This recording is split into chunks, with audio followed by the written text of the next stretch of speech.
Here's to George, the curious little monkey. He's so full of curiosity. Here's to George, the curious little monkey. He's as curious can be. Curious George and the typewriter case. It's a perfect day for a swim, George, said the man with the yellow hat. Why don't we go to the beach? So off they went in their little blue car. I forgot our lunch, said the man when they arrived at the beach. I'll go and get it. You stay here, George, but don't get into trouble. George wandered along the beach. There were 3 men fishing. George was watching.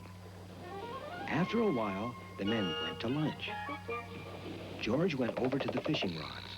Could he fish too? He was curious. He picked up the first rod, and the line began to wiggle. A fish was caught and was trying to get away. George shook the line until the fish was free again. Hooray! Then he went over to the next line. A bigger fish was wiggling even harder. George let him go too. Finally, he shook the last line, and the biggest fish of all got away. Now all 3 fishes were free. Just then, the 3 fishermen came back from lunch.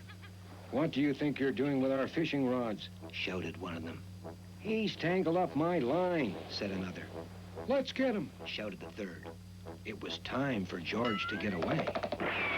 All 3 of them started to go after him. George ran as fast as he could. Where could he hide? He climbed up a sand dune and jumped down. Ouch!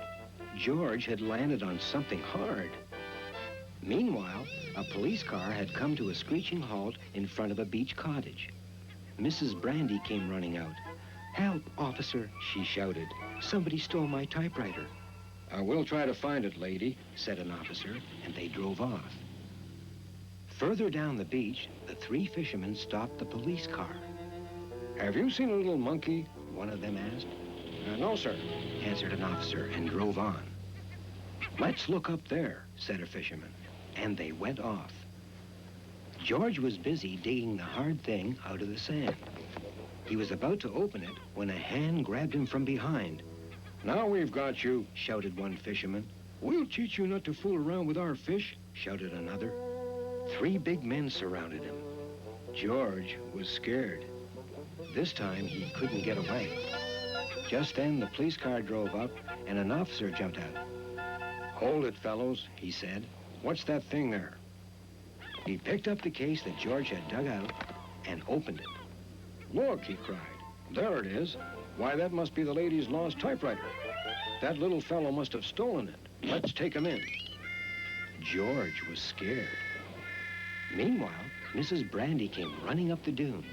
"Hold it, officers," she shouted. "I just remembered I was typing here yesterday, and there it is," she said, pointing to the typewriter. "Well, I guess we can let him go then," added the officer. "You sure ruined our fishing," said one of the fishermen.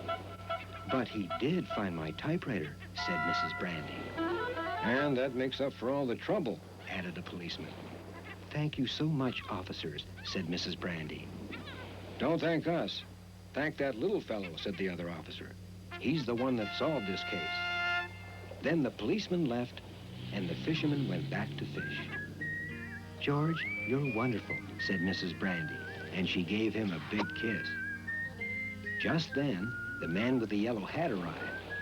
"So I finally found you," he said. "Let's go for a swim before lunch." And that's just what they did.